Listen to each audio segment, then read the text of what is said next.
He thought he had left everything behind, until he saw two eyes identical to his own inside a baby stroller.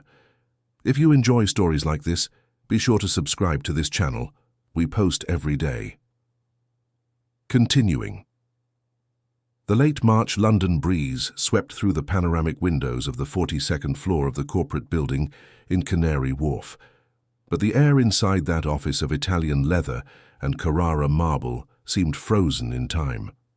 Leonard Augustus Montgomery observed the London skyline with the same coldness with which he analyzed financial spreadsheets. At 38, he commanded an empire that had begun with a small construction company inherited from his father and had transformed into a real estate development conglomerate, moving billions of pounds. His impeccable Armani suit reflected the precision with which he conducted every aspect of his life, timed, calculated, with no room for the unforeseen. That day, the moment he had been waiting for 7 months, had finally arrived. His divorce from Camilla was to be signed. 2.5 years of legal separation, meticulously negotiated clauses, a mathematically perfect division of assets. For Leonard, marriage had always been a contract like any other, and contracts existed to be fulfilled or terminated with the same business efficiency. He adjusted the Rolex on his wrist, checking the time. 2:45. Camilla would arrive any moment with the lawyers. 15 minutes to definitively close a chapter he considered a strategic error of youth. At 29, when he had met her at a private view in Notting Hill, he had allowed himself to be carried away by an attraction he had mistaken for love.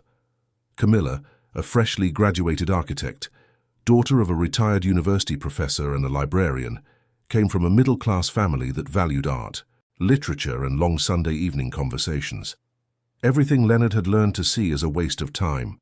The marriage had lasted 4 years, 4 years in which she had tried to humanize him, introduce breaks in his military routine, suggest unplanned trips, children without a schedule. He had resisted every attempt with the stubbornness of someone who believed feelings were unproductive distractions. When she mentioned children, Leonard responded with cost spreadsheets. When she suggested holidays, he showed quarterly projections, until the day she simply stopped trying. The separation was a relief for him, or at least that's what he told himself for the next 7 months, diving even deeper into work, aggressive acquisitions, numbers that made sense and didn't hurt. He blocked her phone, redirected emails, instructed his secretary not to put calls through. 0 contact, total cleanup, maximum efficiency. The sound of the door opening brought him back to the present. He expected to see Camilla accompanied by lawyers, papers ready, formalities to be completed, but when he turned, the world he had built with such precision crumbled in a matter of seconds. Camilla was there, yes, thinner than he remembered, her brown hair shorter, framing a face that bore a new, almost severe maturity. But she wasn't alone. There were no lawyers. There was a double baby stroller. 2 seats occupied by little creatures of about 2 years old who gazed at him with green eyes identical to his own. The silence stretched for an eternity. Leonard felt his blood run cold in his veins, the air become dense, unbreathable. Those small pink faces with light blonde curls and eyes that betrayed a truth even before any word was spoken, observed him with the innocent curiosity of childhood. "Leonard," Camilla said, and there was a firmness in her voice he didn't remember hearing before. Despite the almost imperceptible tremor in the hands holding the stroller handles, she looked at him directly. "They are your children." The executive who commanded meetings with international investors, who closed multi-million-pound deals without blinking, who fired directors as easily as he chose ties, simply couldn't form a word. His eyes moved frantically between the 2 little ones, searching for similarities, differences, anything that would make sense of it. "Twins," Camilla continued as if reading his thoughts. "Michael and Gabriel. They were born premature, at 7 months gestation. They spent 2 months in the neonatal intensive care unit. Michael was born with respiratory problems. Gabriel had cardiac complications." Her voice trembled now, but she continued. "I tried to tell you. I sent messages, emails, letters. Even your secretary received messages, but you blocked everything."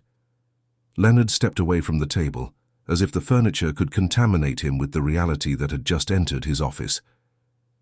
"This is impossible," he murmured, more to himself than to her. "It can't be." "They're 2 years and 3 months old," Camilla said, kneeling beside the stroller and unbuckling one of the boys' seatbelts. The little one. Michael, Leonard supposed, reached out his tiny arms to her with the natural trust of someone who knows unconditional love. "Do you want a DNA test? I brought all the medical documents, birth certificates, everything." But Leonard didn't need tests. Those green eyes, the jawline, the shape of the eyebrows. It was like looking at miniature photographs of himself. The reality crashed down on him like an avalanche. For 7 months he had considered himself finally free, away from emotional ties, affective responsibilities. But there were 2 small beings he didn't know at all. 2 children who had fought for their lives while he was signing contracts. "Why now?" he managed to ask, his voice coming out hoarser than he had planned.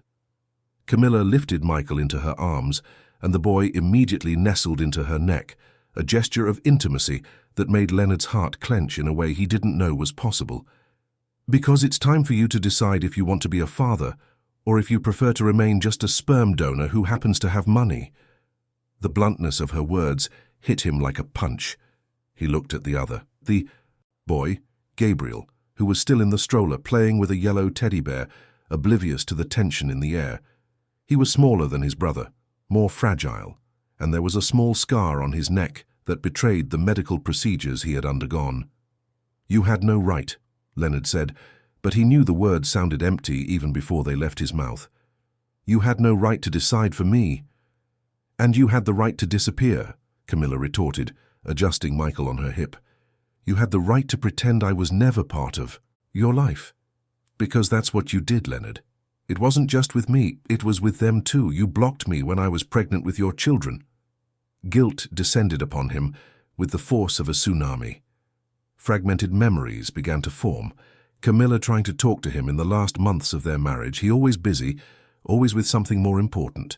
She coming home one night with a different expression, as if wanting to tell him something, and he launching into a discussion about construction deadlines. She crying in the bedroom and he pretending to sleep. "They got sick," Camilla said, her voice breaking for the first time. "Michael couldn't breathe properly. Gabriel needed heart surgery. I spent entire nights in the hospital, alone, thinking I was going to lose them, praying for them to survive. And you were here in your ivory tower celebrating your freedom." Leonard felt something break inside his chest, an emotional structure he had built over decades to protect himself, to maintain control. For the first time in years, he simply didn't know what to do. There was no spreadsheet for this. There was no business strategy that applied to fatherhood. Gabriel began to cry, a low, persistent cry that echoed in the minimalist office. Camilla knelt again, trying to soothe him while still holding Michael. Leonard watched, mesmerized by the ease with which she divided her attention between the two, how she knew their cries, their needs. "He's hungry," she said, picking up a bottle from a bag Leonard only then noticed. "Gabriel eats every 3 hours. Michael can go longer, but he still takes a bottle because he was premature, and the pediatrician recommended it." She spoke as if sharing an obvious routine, but for Leonard, every word was an unknown universe: pediatrician, feeding times, prematurity. Concepts he had never needed to consider, and which now seemed fundamental to the survival of 2 people who carried half his genes. Can I hold him?" The question came out before he could reflect on it. Camilla hesitated, studying his face. "Are you sure?" Leonard nodded, though he wasn't sure of anything. She carefully stood up and extended Michael towards him. The boy observed him with curiosity, without fear but also without recognition. Leonard took him with the care of someone handling crystal, feeling the surprisingly light weight of the small body, the warmth emanating through the colorful clothes. Michael placed a tiny hand on Leonard's face, exploring his stubble, his eyes studying every detail as if trying to memorize. The executive who had spent his life controlling millions of pounds felt tears forming, a reaction that startled him with its novelty and intensity. "Daddy," Michael suddenly said, a clear and direct word that pierced Leonard like a spear. Leonard looked at Camilla, confused. "He knows that." "I showed him your photos," she said simply. "Even after you disappeared, I showed them. I talked about Daddy, who was working very far away but who would come back one day. They know who you are." The revelation broke him completely. For 7 months, while he convinced himself he was free, 2 small creatures looked at his photos and heard about an absent but not forgotten father. Camilla's generosity, even in the face of his abandonment, shamed him deeply. Gabriel stopped crying and now also watched him, extending his little arms as if wanting to be picked up. Leonard looked at Camilla for approval, and at her nod managed to hold both boys, one in each arm. It was uncomfortable. He didn't know the right position, but it was also the most right thing he had ever felt in his life. "Why today?" he asked again, but now with genuine sincerity. "Because I need to work," Camilla said, practicality overriding emotion. "I opened an architecture studio, but I can't leave them at daycare all day. Gabriel still has frequent medical appointments. I need help, not your help, necessarily. But they need to know their father, and you need to decide if you want to be a father or just a name on a birth certificate." Leonard looked at the 2 children he was holding. Michael was playing with his tie. Gabriel had put his little finger in his mouth and was watching him with comical seriousness. 2 years and 3 months of life that he had completely missed. First smiles, first words, first steps. Everything had happened without him. "What do you want from me?" he asked. "A decision," Camilla replied. "Either you want to be a real father, present, participatory, real, or you sign a waiver of paternity, and I'll take care of them alone as I've been doing. But I will no longer accept a half measure. I won't accept visits when you have time or child support as a substitute for presence." Leonard closed his eyes, feeling the weight of the choice. His entire life had been built around control, predictability, emotional detachment that ensured efficiency. But there, with 2 children in his arms, he realized that some of the best things in life happened precisely when control was lost. "I need time," he finally said. "You've had 2.5 years, Camilla retorted. "How much more time do you need?"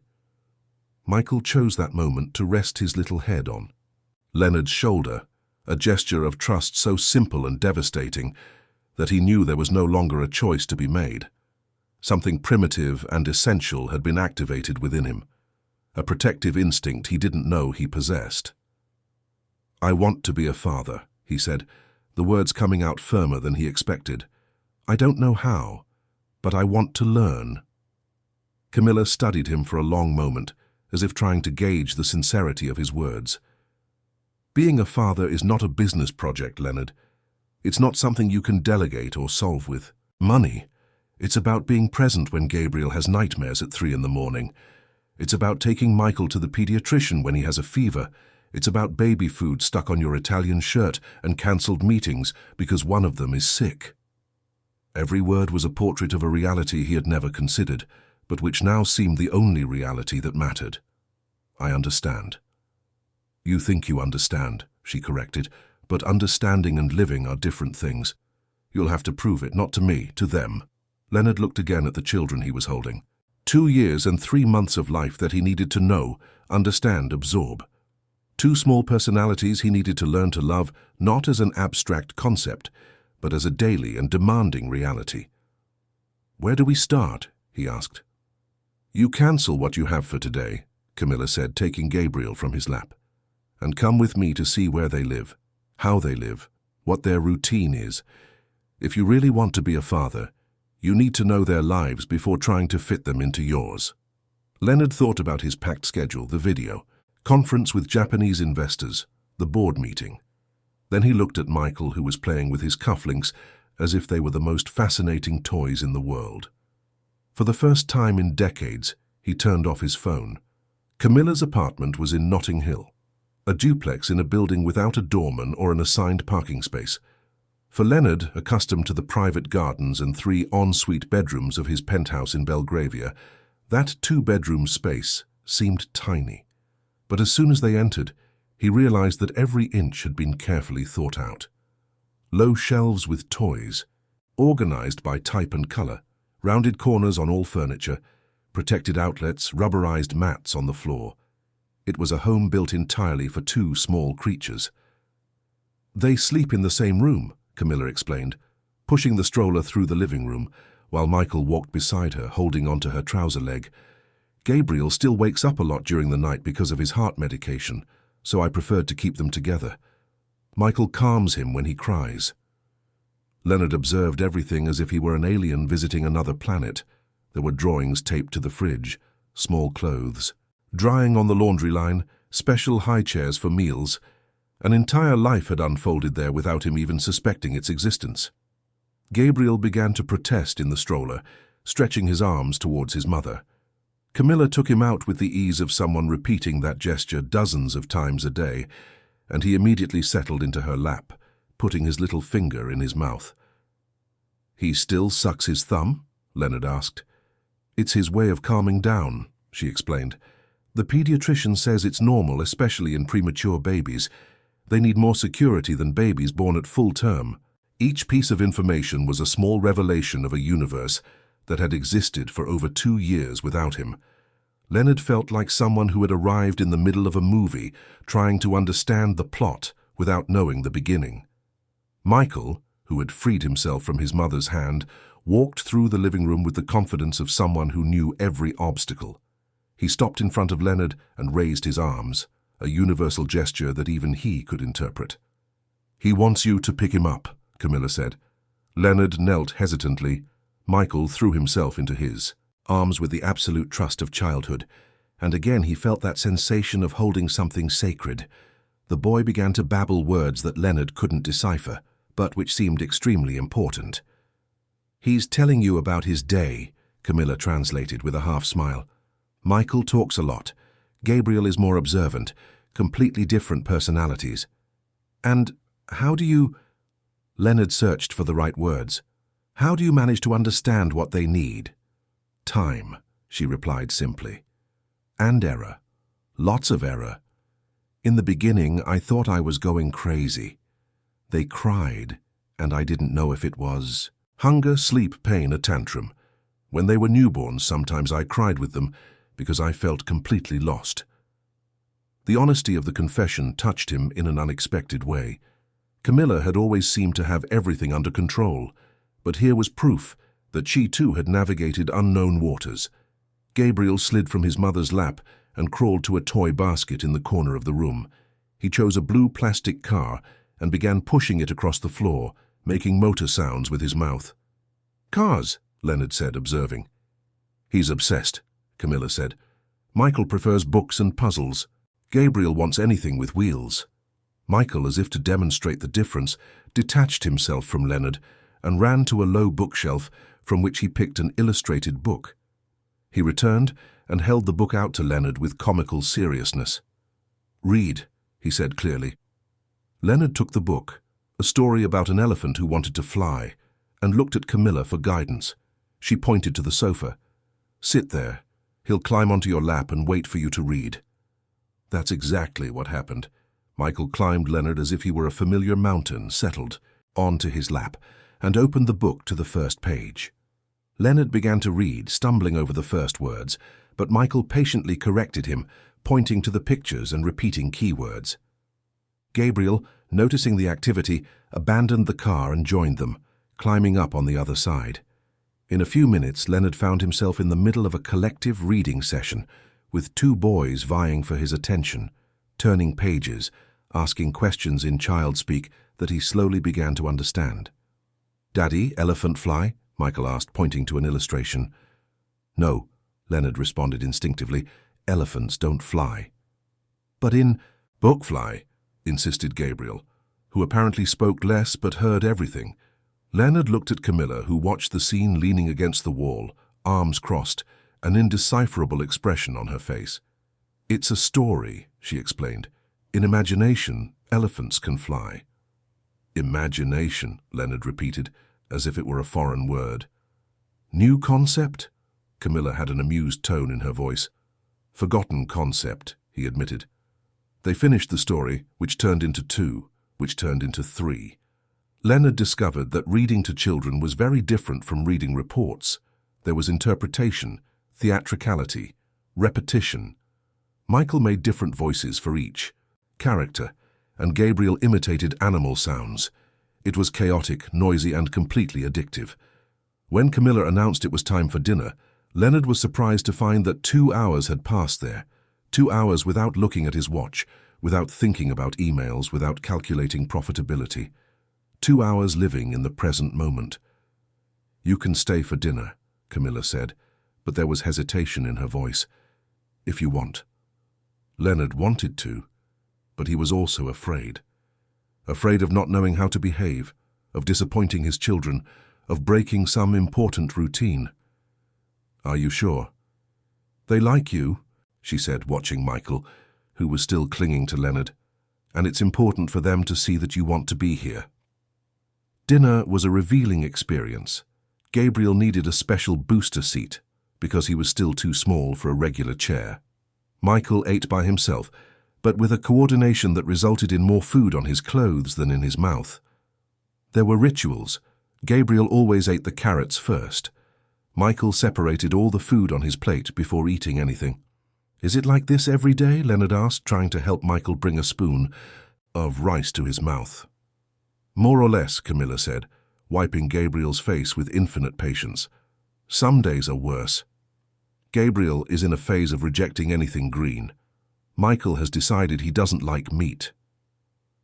"And how do you—" Leonard gestured vaguely, trying to express his incredulity at the logistical complexity of feeding 2 children with different preferences. "Like any single mother," she said, without weight in her voice, but with a firmness that made him realize how much he had missed. "You adapt. You invent strategies, you negotiate, and when nothing works, you give them yogurt and fruit, and hope tomorrow will be better." After dinner came bath time, another ritual Leonard watched, fascinated.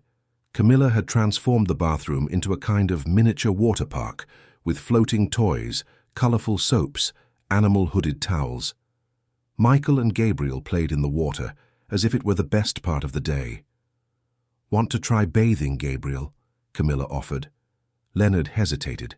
Gabriel was smaller, more fragile, with scars that reminded him of surgeries. "What if I hurt him?" "You won't hurt him," she said with a firmness that reassured him. "Just be gentle." Bathing Gabriel was like caring for something infinitely precious. The boy surrendered completely to the care, trusting that those unfamiliar hands would do no harm. When Leonard shampooed his blonde curls, Gabriel laughed, a pure, contagious giggle that echoed through the small bathroom. "He likes you," Camilla observed. "How do you know?" "Gabriel is more suspicious than Michael. If he's laughing, it's because he feels safe." The comment warmed something inside Leonard's chest. The idea that this fragile little being felt safe in his hands was both comforting and terrifying. After the bath came bedtime, another elaborate ritual. Specific pajamas, teeth brushing that seemed more like war stories told in the dark, lullabies Camilla sang from memory. Leonard watched everything from the doorway, trying to memorize every detail, the way she adjusted the blankets, how she checked if they were comfortable, how she whispered words of affection before leaving the room. "Is it like this every night?" he asked when they were finally alone in the living room. "Every night for 2 years and 3 months, she confirmed, collapsing onto the sofa with the exhaustion of someone who had just completed a marathon. Leonard observed her. There were wrinkles around her eyes that hadn't been there before, a maturity in her face that came from responsibilities taken on alone. But there was also a new serenity, a strength he didn't remember seeing during their marriage. "You've changed," he said. "Of course I've changed," she replied. "I became a mother, a single mother at that. Do you think I could continue to be the same person who waited for you to come home to decide what to eat for dinner?" The criticism was fair, and it hurt precisely because of that. During their marriage, Leonard had reduced Camilla to a domesticated version of herself, someone who revolved around his schedule and his needs. The woman he had just seen putting 2 children to bed was someone much stronger and more independent. "I was a terrible husband," he said. "You were," she agreed without softening. "But that doesn't matter anymore. What matters is what kind of father you're going to be." Leonard got up and walked to the window overlooking the street. Below, Notting Hill buzzed with nightlife. pubs, restaurants, young people enjoying a Tuesday as if it were Saturday. A world that had once been his, and that now seemed to belong to someone else. "I don't know how to be a father," he admitted. "Nobody does," Camilla said. "Do you think I knew how to be a mother? I struggled a lot until I figured it out, and I still struggle. Yesterday, Gabriel cried for 3 hours straight, and I couldn't figure out why. In the end, it was just because he wanted the yellow teddy bear, not the blue one." The image of Camilla trying to decipher Gabriel's cry made him smile, but it also made him feel a pang of guilt for not having been there to share the burden. "Would you let me help?" he asked. "Really, not just weekend visits, really help." Camilla took a long time to answer, as if weighing her words carefully. "Help how, Leonard? Will you cancel meetings when they're sick? Will you wake up at 3 in the morning when Gabriel has nightmares? Will you take them to the pediatrician and sit for 2 hours in the waiting room? Because that's what they need. They don't need a weekend father who shows up to be fun and disappears when things get tough." Each question was a small revelation of responsibilities he had never considered. He had thought of fatherhood as something more abstract, teaching his children to drive when they were teenagers, paying for college, giving career advice. The daily, demanding reality of caring for small children had not crossed his mind. "I want to learn," he said. "All those things you mentioned, I want to learn to do them." "Wanting and achieving are different things," she said. "You're going to have to change your entire life, Leonard. You can't fit 2 children into the schedule you already have. The schedule has to be remade around them." Leonard thought about his 12-hour daily routine at the office, the business dinners, the international trips that could last weeks. It was a life built around total availability for work. "Then I'll change," he said. "I'll reorganize everything." "You think it's that simple?" There was skepticism in Camilla's voice. "You think you can just decide to be a different person?" "People change," he said. "You changed." "I was forced to change," she corrected. "I had 2 creatures who depended on me to survive. It wasn't a choice, it was a necessity." Leonard understood what she was saying. His change would be motivated by wanting, not by needing. And wanting was much more fragile than necessity. A low cry came from the children's room. Camilla automatically got up, but Leonard stopped her with a gesture. "Let me go," he said. Gabriel was sitting in bed, rubbing his eyes with his closed little hands. When he saw Leonard, he didn't cry louder or get scared. He just extended his arms with the same trust he had shown during the bath. Leonard picked him up and sat in the armchair beside the bed. Gabriel settled onto his chest and fell back asleep in a few minutes, his breathing heavy and warm against Leonard's neck. Michael hadn't even woken up. He just turned over and continued sleeping soundly. Camilla appeared at the bedroom door and found Leonard still sitting in the armchair, Gabriel sleeping in his lap, a peaceful expression on his face that she hadn't seen in years. "He really likes you," she whispered. "I like him too," Leonard whispered back, surprised by the absolute truth of the statement. "Both of them." "That's why it's going to be even harder," she said, "because now you know what you're losing if you can't change." Leonard adjusted Gabriel in bed and covered both him and Michael with the blanket. For the first time in his life, he understood what it meant to want to protect someone more than his own life. When they left the room, he knew there was no turning back. No matter how difficult it was, no matter how many meetings he had to cancel or how many habits he had to break, he would be a father. Not the weekend father he had planned to be, but a real, present, daily father. "You can stay," Camilla said at the apartment door. "Sleep on the sofa, I mean, if you want to be here when they wake up in the morning." It was a small invitation, but it represented enormous trust. Leonard accepted without hesitation. The first sign that his life had completely changed came the next morning, when Leonard woke up on Camilla's sofa with Michael poking his face with a curious little finger, and Gabriel sitting on the floor beside the sofa, banging pots with a wooden spoon as if it were the most natural thing in the world. "Daddy awake," Michael announced with the satisfaction of a scientific discovery. Leonard sat up, trying to orient himself. 6 in the morning, in his ex-wife's apartment. Being woken up by children he hadn't known existed until yesterday. If someone had told him a week before that this would be his reality, he would have suggested psychiatric hospitalization.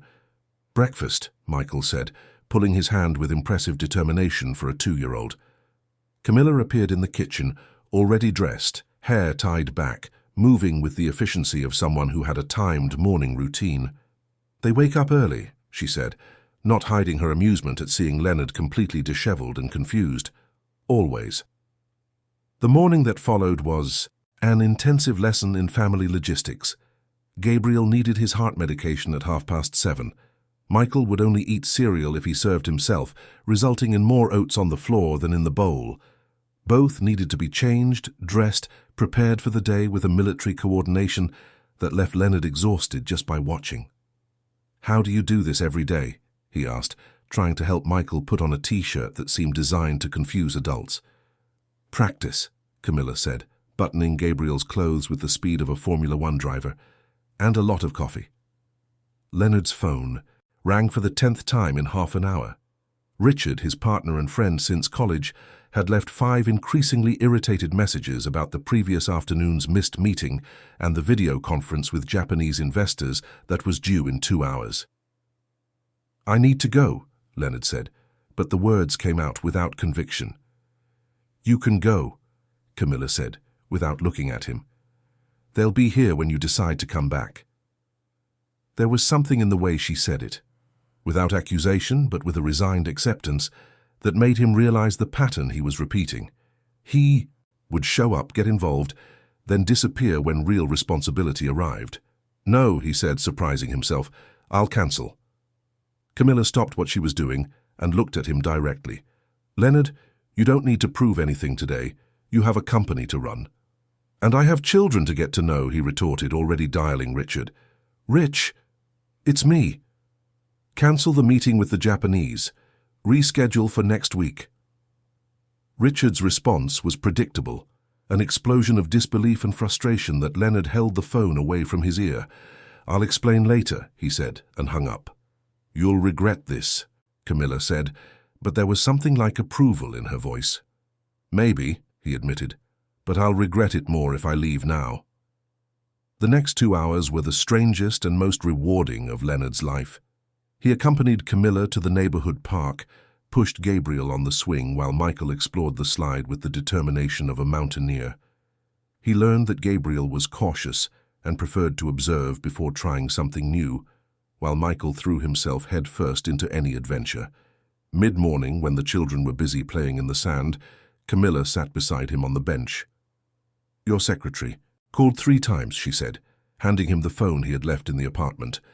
"And there's a very angry man named Maurice who said you're completely crazy and that children can wait, but Japanese investors cannot." Leonard recognized the voice of Maurice Taylor, CEO of the fund that was financing Montgomery Development's largest project, a residential and commercial complex representing 2 years of work and $500 million in investments.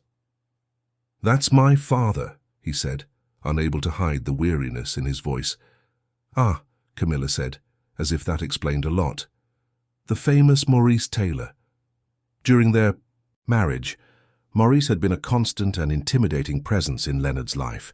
An entrepreneur from a generation that had built fortunes in the 1980s, he was known for his calculating coldness and his complete inability to separate personal life from business. He had raised Leonard to be his successor, not his son, a perfect executive who would continue the family empire. "He's not going to be happy about this," Leonard said, gesturing vaguely towards the children. "About what? About his own grandchildren? About the fact that I'm here instead of closing deals with the Japanese?" Michael chose that moment to run towards them, trip, and fall to his knees on the grass. The crying was instantaneous and dramatic. Leonard instinctively stood up, but Camilla was faster, picking up the boy and examining his scraped knees with the efficiency of a paramedic. "It's nothing serious," she said, wiping Michael's tears. "Just a scare." "Did it hurt?" Leonard asked, genuinely concerned. "It hurt a little," Camilla admitted, "but nothing a superhero bandage won't fix." Watching Camilla care for Michael's scraped knee, the patience, the affection, the natural competence, made Leonard understand the dimension of what he had lost. Not just the children's early years, but the development of an instinct she had cultivated day after day, crisis after crisis. The phone rang again. Maurice. Leonard answered reluctantly.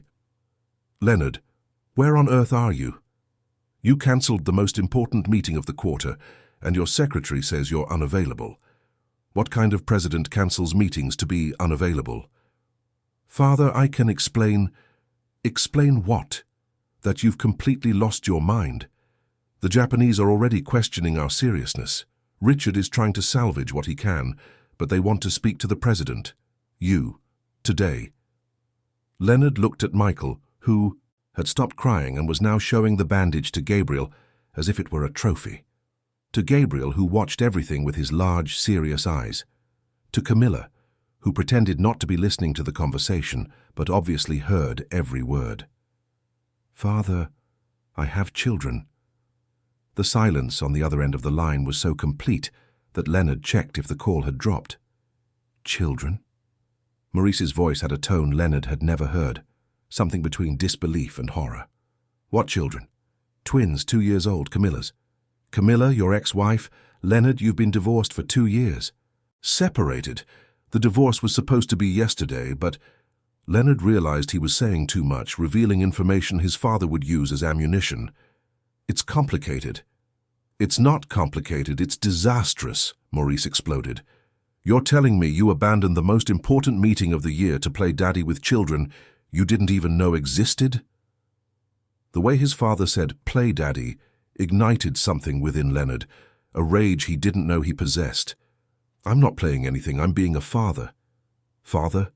Maurice laughed, but there was no humor in the sound.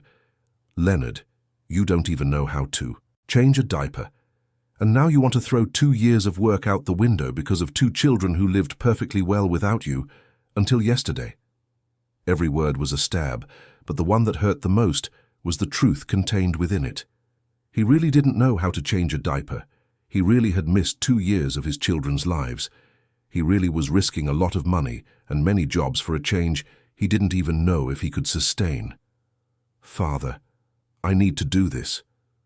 You need to get back to the office immediately and save what can still be saved." Maurice's voice was icy now. "Whatever this midlife crisis you're having is, deal with it later. We have contracts that depend on this meeting." Leonard looked at Camilla, who was no longer pretending not to listen. He looked at Michael and Gabriel, who played without knowing that their existence was seen as an obstacle to business success. "Reschedule the meeting," he finally said, "for next week. If they can't wait, find other investors." What followed was 5 minutes of Maurice explaining, in cruel and precise detail, exactly how this decision would destroy not only Montgomery Developments, but Leonard's reputation in the London market, how clients would question his reliability, how employees would lose jobs, how 2 years of work would go to waste because he had discovered feelings at the worst possible moment. When Maurice finally hung up, with the promise that they would talk personally very soon, Leonard felt physically exhausted. "Heavy," Camilla commented. "He's not wrong," Leonard admitted. "About the business, at least. That meeting was really important. And this isn't." Camilla gestured towards the children. "Aren't Michael and Gabriel important?" "They are, but there's no..." "But, Leonard," Camilla's voice was harder now. "Either they're a priority or they're not. There's no middle ground." "It's not that simple," he protested. "I have responsibilities, employees who depend on me, signed contracts. And I didn't have responsibilities when I was alone with 2 sick babies in the NICU." The question came out louder than Camilla intended, making some mothers in the park look in their direction. She lowered her voice, but the intensity remained. "Do you think I didn't want to run away when Gabriel almost died on the operating table? Do you think I didn't want someone to share the responsibility?" Michael and Gabriel, sensing the tension, stopped playing and approached. Michael climbed onto the bench between Leonard and Camilla, as if wanting to solve the problem with his presence. Gabriel leaned against Camilla's leg, sucking his thumb. "Mommy angry?" Michael asked. "No, darling," Camilla said immediately, softening her voice and running her hand through her son's hair. "Mommy is just talking to Daddy about grown-up things." The ease with which she said Daddy, as if it were natural, as if Leonard had always been part of that scene, left him even more confused about what he felt and what he should do. The phone rang again. This time it was Richard. "Leo, man, you need to get back here now. Maurice is climbing the walls. The Japanese have rescheduled for Thursday, but they're questioning everything. And there's something worse." "Worse how?" "Someone leaked that you cancelled the meeting due to personal problems. The Times wants an interview. They're talking about instability in the presidency of Montgomery." Leonard closed his eyes. In 3 decades of his career, he had never made a negative headline. Now, in less than 24 hours, he had become news for everything he hadn't done. "Leo? Are you there?" "I am." "Look, I understand you've discovered your children and all, but you can't implode the company because of it. Come here, talk to the press, show them you're in control." Leonard looked at Michael and Gabriel. Michael was now building sandcastles, while Gabriel organized leaves in perfect rows, each absorbed in his own particular world. 2 children who had grown up without a father and who now, for the first time, had the chance to have one. "Richard, I'll have to call you back." "Leo, don't hang up, don't." Leonard hung up and looked at Camilla. "If I go now, if I solve this crisis, will you wait? Will you give me more time?" Camilla took a long time to answer, watching their children play. "Leonard, you still don't understand. It's not about me giving you time. It's about you deciding where you want to be. If you need to ask whether you should stay or go, it's because the answer is already clear." "It's not fair," he said. "You're making me choose between them and my entire career." "I'm not doing anything," she retorted. "Life is. Having children means making choices you never imagined you'd have to make. And some of those choices are impossible." Michael stopped playing and climbed onto Leonard's lap, placing his little hands on his face as he had done in the office. "Daddy sad?" "Daddy is a little confused," Leonard said, hugging his son. "Why?" How to explain to a 2-year-old that the adult world was too complicated to be solved with hugs and bedtime stories? How to say that sometimes the people you love make you choose between things that shouldn't be mutually exclusive? Because sometimes adults have difficult problems to solve, he finally said. Michael thought about it with the seriousness of a philosopher. "Daddy want help?" The question, asked with the absolute innocence of childhood, broke something inside Leonard. That small boy who could barely form complete sentences was offering help for problems he couldn't even comprehend. "Yes, I do," Leonard said, surprising himself with the sincerity of his answer. "Okay," Michael said, as if that solved everything. He gave Leonard a little kiss on the cheek and went back to the sand. Camilla had watched the entire exchange in silence, but there was something different in her expression. Less harshness, more understanding. "You know what the problem is?" she finally said. "What?" "You're still thinking like a businessman, analyzing cost-benefit, risk-return, contingency scenarios. But fatherhood doesn't work like that. It's not a rational decision. It's a decision of the heart." Leonard knew she was right, but he also knew that decades of conditioning didn't disappear in 48 hours. "How do I change that? How do I stop calculating and simply feel?" "Time," she said, "and error. Lots of error." The phone rang once more, but this time Leonard simply hung up without looking to see who it was. The action, or lack of action, felt like a small act of rebellion. "There," Camilla said. "That was the first step." Hanging up the phone? Choosing the present moment. Gabriel dropped the leaves he was organizing and walked to Leonard. He climbed onto his lap without asking permission and settled there as if it were the most natural place in the world. Sitting on that park bench with 2 children on his lap, his phone turned off and a career potentially imploding, Leonard understood that Camilla was right. For the first time in decades, he was living in the present moment, and it was terrifying and wonderful at the same time. The crisis arrived 3 weeks later, on a Thursday morning when London woke up under a torrential rain that transformed the city into a chaos of traffic and floods. Leonard was at Camilla's apartment, trying to convince Gabriel to take his heart medicine, a daily battle that had become his specialty, when Richard appeared at the door with an expression he knew well. Serious problems. "We need to talk," Richard said, barely greeting Camilla. "Now." "I'm busy," Leonard replied. still trying to make Gabriel swallow the liquid. Medication he systematically rejected. "Gabby, look at the airplane, vroom vroom." "Leonard." Richard's voice had an urgency that made Camilla look up from the drawings she was coloring with Michael.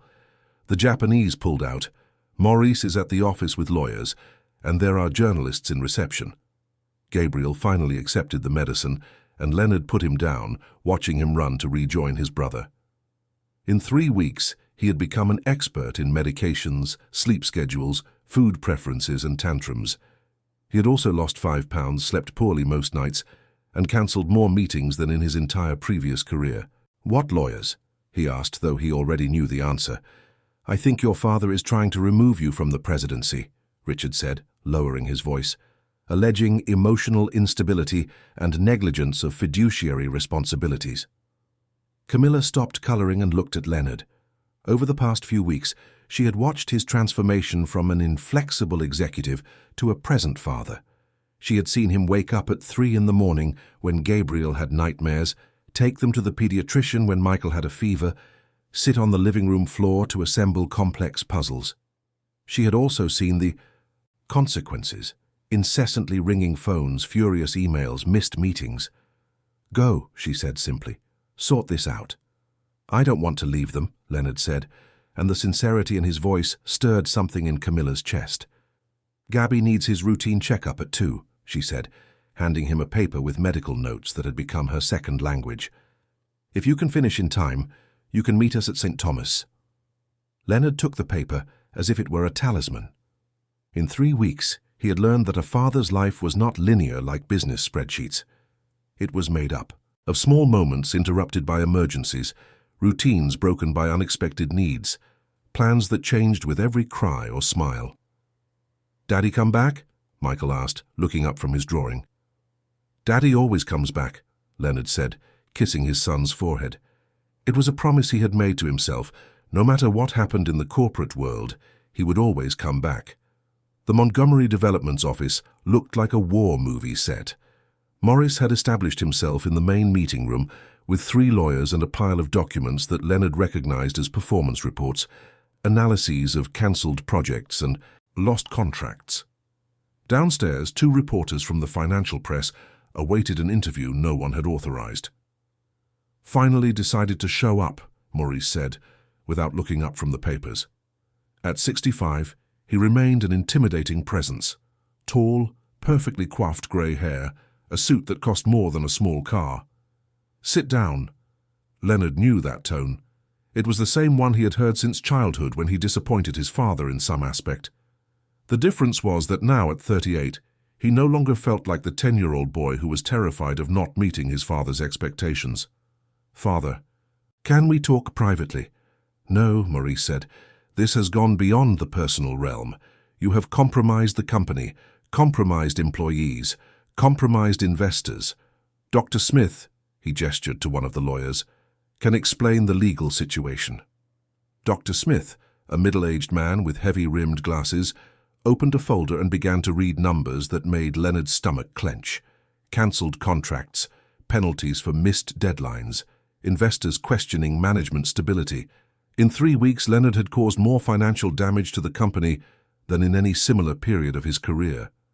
"The central question," Dr. Smith said, "is whether a CEO who abandons critical meetings, cancels commitments without adequate justification, and demonstrates instability in executive decisions can continue to lead a corporation that employs 300 people and moves billions annually." "Instability?" Leonard stood up from his chair. "I'm looking after my children." "Children you ignored for 2 years," Maurice retorted, finally looking at him. "And who now, suddenly, have become more important than your employees, your investors, and a lifetime's work." "They are more important," Leonard said, surprised by the conviction in his own voice. The silence in the room was absolute. Dr. Smith stopped reading. The other lawyers looked up from their documents. Richard, who had remained silent until then, took a deep breath as if preparing to witness a disaster. "Did you just say that 2 two-year-old children are more important than a company that employs 300 families?" Maurice's voice was dangerously low. I said my children are more important than anything else in my life, Leonard corrected, including this company. Maurice slowly rose, each movement calculated for maximum dramatic impact. Then you are not fit to be president of this company. Perhaps you're right, Leonard said, and the words came out before he could reflect on their consequences. The reaction was immediate. Dr. Smith dropped his pen. Richard made a sound that was between a choke and a groan. The other lawyers exchanged glances as if they had witnessed a corporate suicide. Leonard, Richard said, trying to soften the blow, you're emotional. You don't need to make hasty decisions. It's not hasty, Leonard said, looking directly at Maurice. It's the first truly honest decision I've made in years. Honest? Maurice laughed, but there was no humor in the sound. Honest would be you admitting you're having a midlife crisis and using these children as an excuse to escape. Responsibilities. Responsibilities? The anger Leonard had been holding for 3 weeks finally exploded. What responsibilities, Father? Working 12 hours a day, missing birthdays, weddings, Christmases, turning relationships into contracts and feelings into spreadsheets? Is that the responsibility you want me to take on? It's the responsibility of being a man, Maurice shot back, of supporting a family, of honoring commitments, of not being a spoiled brat who wants to play daddy when real life gets tough. Play daddy? Leonard took a step towards his father. Knowing when Gabriel has nightmares is playing, knowing Michael's pediatrician by heart is playing, being present when they're sick is playing. It's indulgence, Maurice said. It's you being dramatic because you finally discovered that having children requires sacrifices. Welcome to adulthood, Leonard. Most men learn to balance fatherhood and professional responsibilities without imploding their careers. Most men don't abandon their children for 2 years, Leonard retorted. And most men wouldn't discover they have children if it weren't by chance, Maurice said, each word chosen to cause maximum damage. Do you think you're going to be Father of the Year now? After 2 years of absence, they don't even know who you really are. The accusation struck Leonard at the core of his insecurities. For the past 3 weeks he had wondered exactly that, if Michael and Gabriel really saw him as a father or just as a temporary visitor who had appeared out of nowhere. Dr. Smith, Maurice said, turning to the lawyer, prepare the presidency transfer documents. If Leonard wants to be a full-time father, he needs to resign from responsibilities he cannot assume. Father, wait. There's nothing to wait for, Maurice said. You made your choice. Now you'll live with the consequences. Leonard looked around the room, the tense faces of the lawyers, Richard's panicked expression, the graphs on the walls showing years of growth that were now threatened. He had built that company with his father, transforming it from a medium-sized construction firm into a real estate empire. It was his work, his identity, his heritage. But when he thought of Gabriel taking medicine in the morning, of Michael reading stories before bed, of Camilla facing everything alone for 2 years, the choice became clear. All right, he said, prepare the papers. What followed were 2 of the most difficult hours of Leonard's life. Lawyers explaining legal implications, Richard trying to negotiate a middle ground, Maurice dictating transition terms as if he were firing any employee. When it was all over, Leonard was no longer president of Montgomery Developments. He was just a 38-year-old man who had just abdicated a career he had built since he was 25. He left the office under a rain that had intensified and turned London into a giant aquarium. In the car, driving towards St. Thomas's Hospital, he felt a mixture of terror and relief he didn't know how to process. He had lost everything he thought defined who he was, but for the first time in years, he felt he was heading in the right direction. He found Camilla in the waiting room of the pediatrician's office, Gabriel sleeping in her lap, and Michael flipping through a car magazine as if it was serious literature.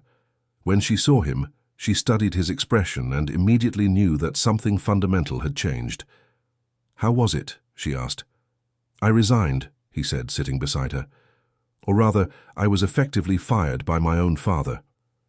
Camilla took a moment to respond, processing the information. How are you feeling? Leonard thought about the question. How was he feeling? Terrified about the financial future, relieved he no longer had to choose between children and meetings, sad about the rupture with his father, anxious about how he would support a family without the income he had grown accustomed to. "Free," he finally said, surprised by the truth of the word. Michael looked up from the magazine and smiled at him, as if his presence were the most natural thing in the world. Gabriel woke up and immediately extended his little arms, a gesture that still melted Leonard's heart every time it happened. "Mr. Montgomery," a nurse appeared at the door. "Dr. Carter can see Gabriel now." Camilla stood up, but Leonard stopped her. "Let me take him." "Are you sure? His appointments are a bit intense." "I have the rest of my life to get used to intense appointments," he said, picking Gabriel up. The appointment was indeed intense. Dr. Carter, a pediatric cardiologist who had been following Gabriel since birth, examined every aspect of the boy's development with a thoroughness that left Leonard both fascinated and terrified. Gabriel had been born with a ventricular septal defect, a hole in his heart that had required surgery in the first months of his life and constant monitoring ever since. "He's doing well," Dr. Carter finally said. "His heart is functioning perfectly. The surgery was a complete success." "And the medications?" Leonard asked. "We can start gradually reducing them. If everything continues like this, in 6 months he won't need any more medicine." Leonard felt a wave of relief so intense that he had to sit down. For 3 weeks he had given that medication twice a day, without fully understanding what it did or why it was necessary. Now, discovering that Gabriel was healing, he understood in retrospect the fear Camilla had carried alone for 2 years. "Dr. Carter," he said as they were leaving, "can I ask you a personal question?" "Of course." "What was it like for her, alone with a baby who needed heart surgery?" Dr. Carter looked at Gabriel, who had slept in Leonard's arms throughout the appointment. "Your wife is one of the bravest mothers I've ever met.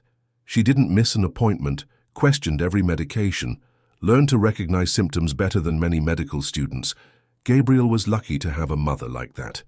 "Ex-wife," Leonard corrected automatically, but the doctor's words echoed in his mind all the way back to the apartment. That night, after the boys were asleep, Leonard and Camilla sat on the small balcony of the apartment with a bottle of wine he had bought on the way back from the hospital. The rain had stopped, but the city still smelled of wet asphalt and possibilities. "Are you sure about what you did?" she asked. "No," Leonard admitted, "but I'm sure about what I didn't want to do anymore." "And now? Financially, I mean." Leonard had thought about it all afternoon. He had savings, investments, some properties. He wouldn't be rich as before, but he could live comfortably for a few years while deciding what to do with the rest of his life. "I'm going to open my own company," he said. "Smaller, more focused, something that allows me to be present for them." "And your father?" Leonard took a sip of wine, tasting the bitter mixed with something that could be sadness or relief. "My father will never understand. For him, I committed professional suicide. Maybe he's right." "Or maybe he's scared," Camilla said. "Scared of what?" "That you might be right. That there's a different way to be a man, to be a father, to be successful." Leonard thought about that. His whole life, he had tried to be the version of a man Maurice approved of, focused, ruthless, emotionally distant. But in the last 3 weeks, he had discovered that there were other forms of strength, the strength to change a diaper at 3 in the morning, the strength to sit on the floor and play when you're tired, the strength to choose the present over the future when the two options seemed mutually exclusive. "Camilla," he said, "can I ask you a question?" "Of course. Why did you never pressure me? To date again, I mean. It would be natural, I think, considering how things have developed." Camilla took a sip of wine, thoughtful. "Because I don't want you to be with me because of them, or for convenience, or because it seems like the logical thing to do." "Why would I stay then?" "Because you can't imagine your life without me in it." The answer was so direct and honest that it left Leonard momentarily speechless. That was exactly it. He could no longer imagine his life without Camilla in it. Not just as the mother of his children, but as a partner, as a friend, as the person with whom he shared worries and celebrations. "Camilla," he said, getting up from his chair and kneeling beside her. "I can't imagine my life without you in it." "Leonard, what are you doing?" Something I should have done a long time ago. He took her hand. I'm asking you to marry me. Not because it's convenient or logical, not because we have children together, but because you are the strongest, smartest and bravest person I have ever met. Because you taught me how to be a father. Because when I wake up in the morning, the first thing I think about is if you're okay. Because when something good happens, you're the first person I want to tell. Because I love you. Leonard, I know I messed everything up once. I know I have to prove that I've changed, that I can be the man you and the boys deserve, but I also know that I want to try. I want to build a life with you, a real life, with arguments and compromises and bills to pay, and problematic teenage children, and everything else that comes with it. Camilla was crying but smiling at the same time. You don't have a ring. I do, Leonard said, taking a small box from his pocket. I bought it 2 weeks ago, but I was waiting for the right moment. And this is the right moment? Any moment with you is the right moment. The ring was simple, a small solitaire she had admired months earlier in a Bond Street shop window when they were walking with the boys. Leonard had returned alone to buy it, keeping it as a promise to himself, that the day would come when he would have enough courage to ask the question. Camilla, he said, will you marry me? Yes, she said, and then repeated louder, yes. The kiss that followed was interrupted by Michael appearing on the balcony in his pajamas, hair completely disheveled, dragging the plush rabbit that was his inseparable sleeping companion. Why is Mommy crying? He asked, stretching to try to climb onto Camilla's lap. Mommy is crying because she's happy, Leonard explained, helping Michael up. Happy why? Because Daddy and Mommy are getting married, Camilla said, showing the ring to Michael, who examined it with the seriousness of a professional jeweler. Are we going to be a real family? Michael asked. We already are a real family, Leonard said. Now we're going to be a real family that lives in the same house. Michael processed that information for a few seconds. And Gabriel too. Of course, Gabriel too. And Grandpa can visit? Leonard looked at Camilla, who nodded with a smile. Grandpa can visit any time. Gabriel appeared on the balcony a few minutes later, probably woken by the conversation.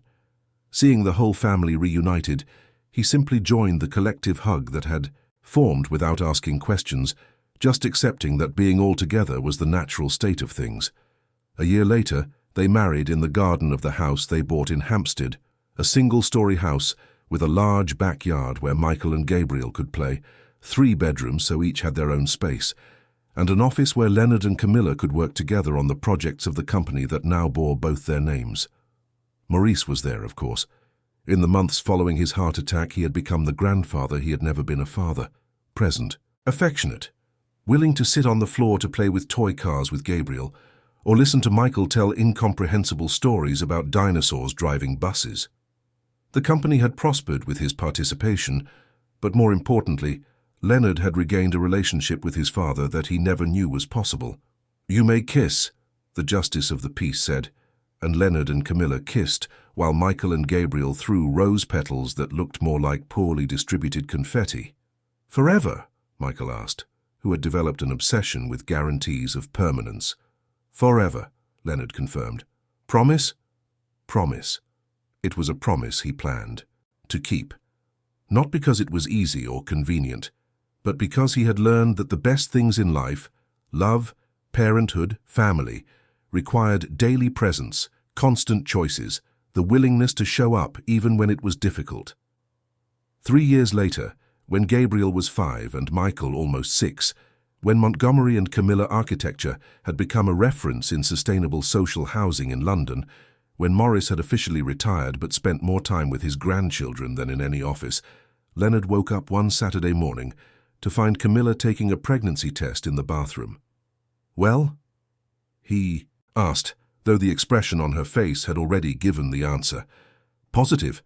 Leonard picked her up and spun her around the room, waking Michael and Gabriel, who immediately wanted to know why everyone was shouting so early. You're going to have a little brother, Camilla announced. Or sister, Michael corrected, who had become very attentive to matters of precision. When? Gabriel asked. In a few months. Are we going to help take care of it? Michael asked. You are, Leonard said. We're all going to help take care of it." And so it was that Leonard Montgomery, who, at 38, had discovered he was the father of twins and had given up an entire career to learn to change diapers, found himself at 41 about to be a father again. This time from the beginning. This time knowing exactly what was at stake. While Camilla called Dr. Carter to schedule the first appointment, while Michael and Gabriel debated whether the baby would be a boy or a girl, and if they could choose the name, Leonard sat on the balcony of the house they had turned into a home and thought about how strange and wonderful it was, that his real life had only begun when he had stopped trying to control it. The phone rang, probably Maurice, who called every Saturday morning to ask if he could take the boys out for lunch. Camilla was yelling at Michael to stop jumping on the sofa. Gabriel had found a cricket in the garden and wanted to bring it inside the house. It was chaotic, noisy, unpredictable, and absolutely perfect. Leonard answered the phone, knowing that whatever his father's question, the answer would be yes. Yes to lunch, yes to a walk in the park, yes to anything that meant family gathered, shared presence, love lived in the present. Because he had learned finally that success was not what you accumulated, but what you shared, and that the richest life was not the one you planned, but the one you lived, one day at a time, one choice at a time, one child at a time,